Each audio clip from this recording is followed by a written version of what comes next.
Bonjour, bienvenue sur Zone Formation. Nous allons, à travers ce podcast, aborder différentes clés qui vous aideront à dépasser votre procrastination, à mieux gérer votre temps.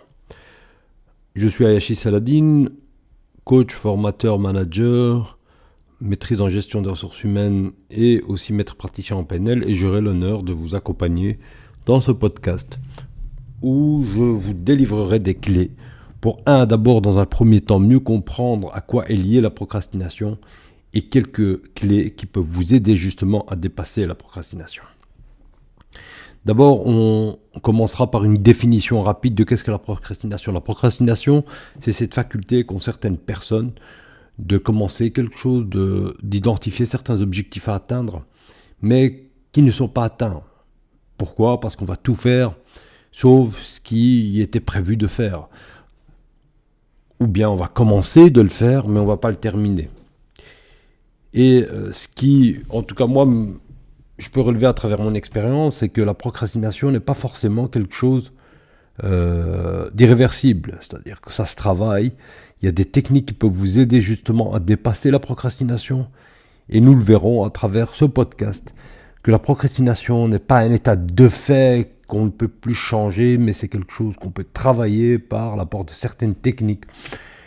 Et le tout, c'est de savoir comment mettre ces techniques en place. Et je vais aborder par une première clé. La première clé est fondamentale et vous le verrez dans tous les podcasts que je proposerai à travers toutes ces émissions sur Zone Formation. C'est de commencer par soi, par un examen de conscience par rapport à le rapport que j'ai vis-à-vis de moi-même. Dans les formations qu'on donne par rapport à la gestion du temps, on dit qu'il y a le véhicule et qu'il y a le pilote. Et il est fondamental de pouvoir s'occuper des deux, aussi bien du véhicule, des techniques de gestion du temps qui vont vous permettre de pouvoir justement optimaliser la gestion de votre temps. Mais il est tout aussi fondamental, voire vraiment primordial, de d'abord commencer par le pilote vous-même et de voir qu'est-ce qui, dans votre rapport à vous-même, dans la gestion de vos pensées, dans le rapport que vous avez à votre confiance en vous, pourrait poser problème et avoir un impact justement au niveau de la gestion du temps.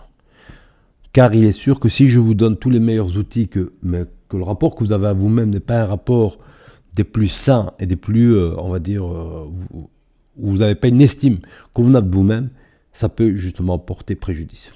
Donc, premièrement, posez-vous la question de quel rapport j'ai vis-à-vis de moi.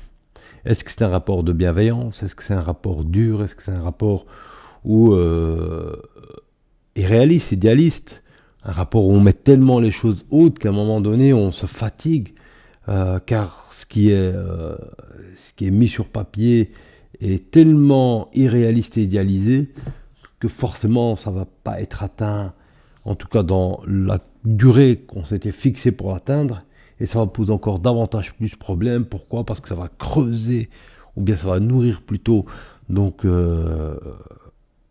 notre faible estime de nous-mêmes et notre dialogue négatif vis-à-vis de nous-mêmes et tous ces éléments qui vont venir davantage creuser notre mauvaise estime de nous-mêmes.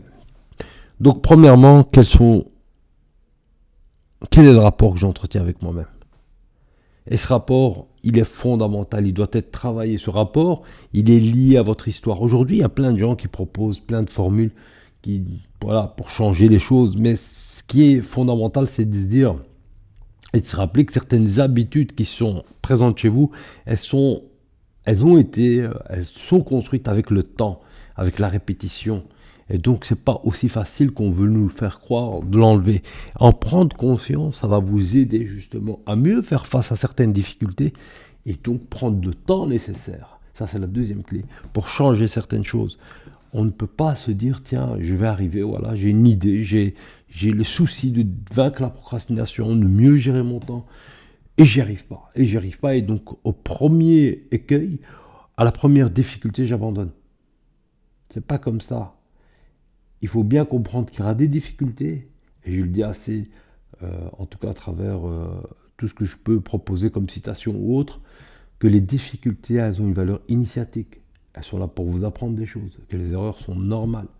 Le tout, c'est de se rappeler juste une chose, en plus de ce que je viens de dire, c'est qu'il vous faudra du temps pour changer.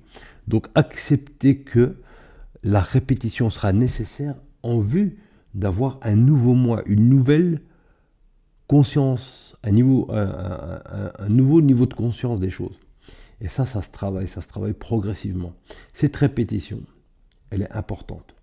Donc, apprenez à vous dire qu'il faudra, identifier quels sont les points de résistance, et 2, y travailler progressivement, crescendo. Et vous verrez que les choses iront de mieux en mieux. Ça, c'est le deuxième point. Le troisième point, toujours lié à son histoire, c'est de voir quelles sont les croyances qui nous minent à la bonne réalisation de ce qu'on veut se fixer comme objectif. Car vous verrez que la plupart des freins qu'on se crée, la plupart des résistances qu'on a, sont surtout liées à un état d'esprit, à certaines croyances sur nous-mêmes, à certaines croyances limitantes qu'on cultive ou qu'on entretient par rapport même à la vision qu'on a du monde.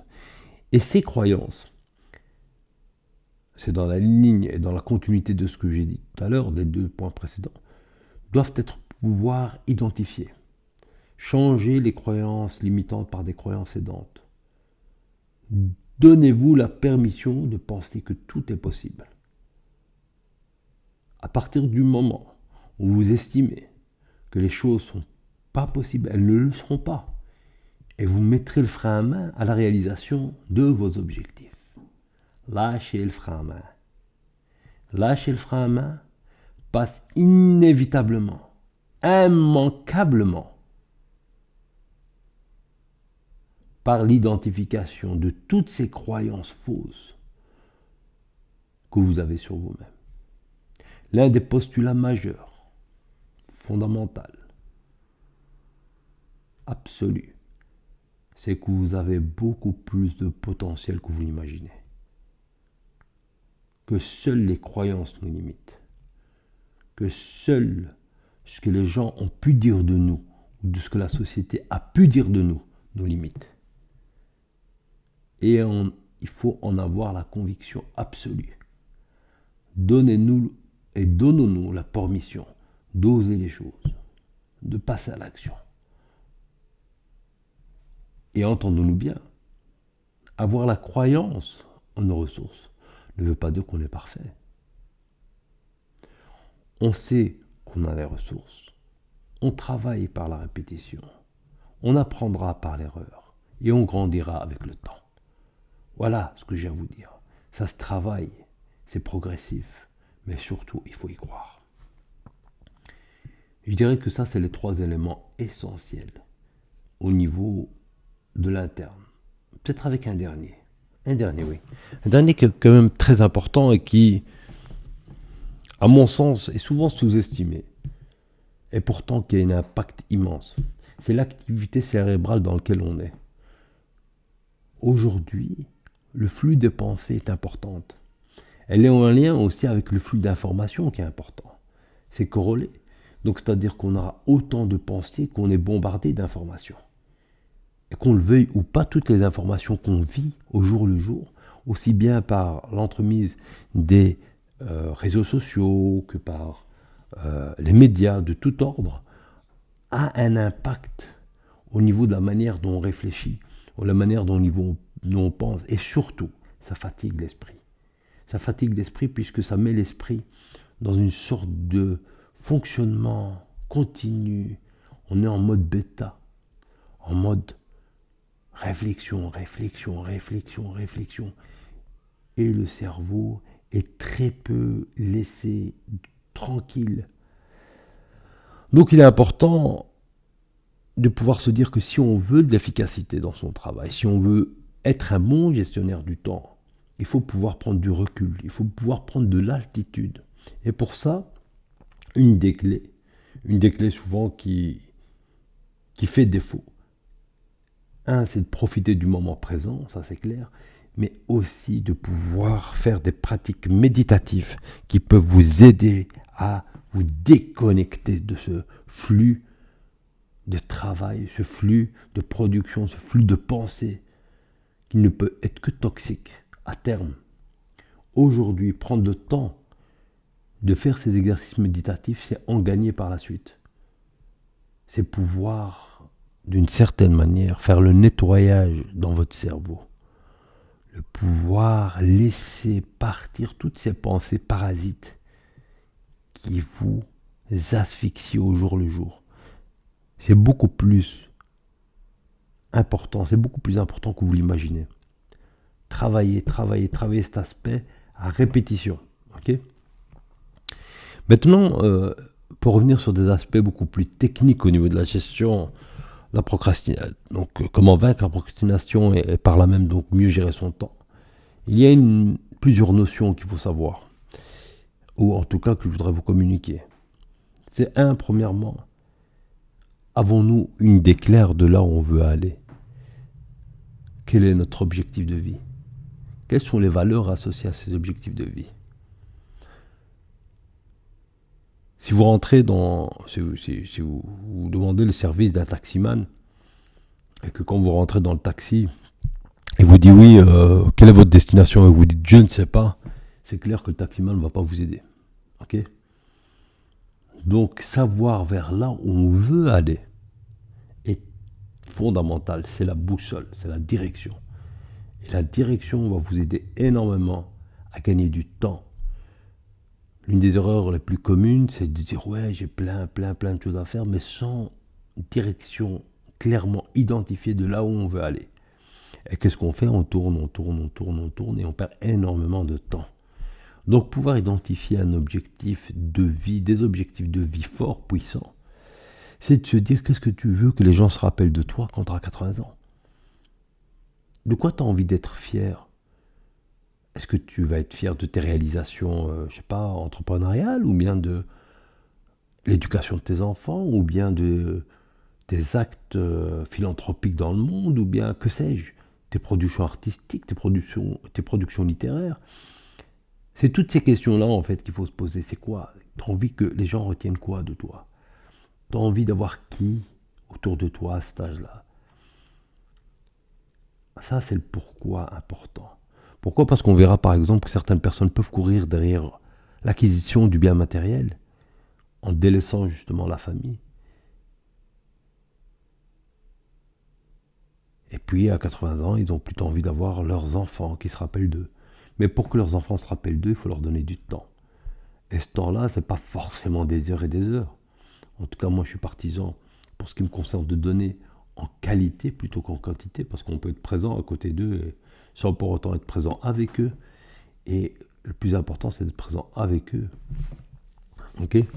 Donc le pourquoi est important. Le pourquoi doit être lié à des valeurs qui sont des valeurs importantes. Quelles sont les valeurs importantes auxquelles vous êtes associés et que vous associez justement à ces objectifs de vie? Est-ce que c'est la notion de liberté, d'épanouissement personnel, de santé, de bonheur, d'amour, de partage, etc., etc., etc. À vous d'identifier les valeurs fortes auxquelles vous voulez vous tenir et qui vous tiennent à cœur, car ces valeurs, c'est un héritage généralement qui ne change pas au cours du temps. Vos valeurs sont des valeurs fortes. Nous allons arrêter ici pour cette premier épisode. Nous allons donner rendez-vous dans un prochain épisode où nous allons continuer sur cette notion de comment vaincre la procrastination. Nous aurons plusieurs émissions sur le sujet, en espérant que cette première émission vous sera été utile. Et je vous donne rendez-vous dans une prochaine émission. D'ici là, je vous propose d'oser le changement et de passer à l'action de manière massive et surtout, bye. Salut les gars, au revoir.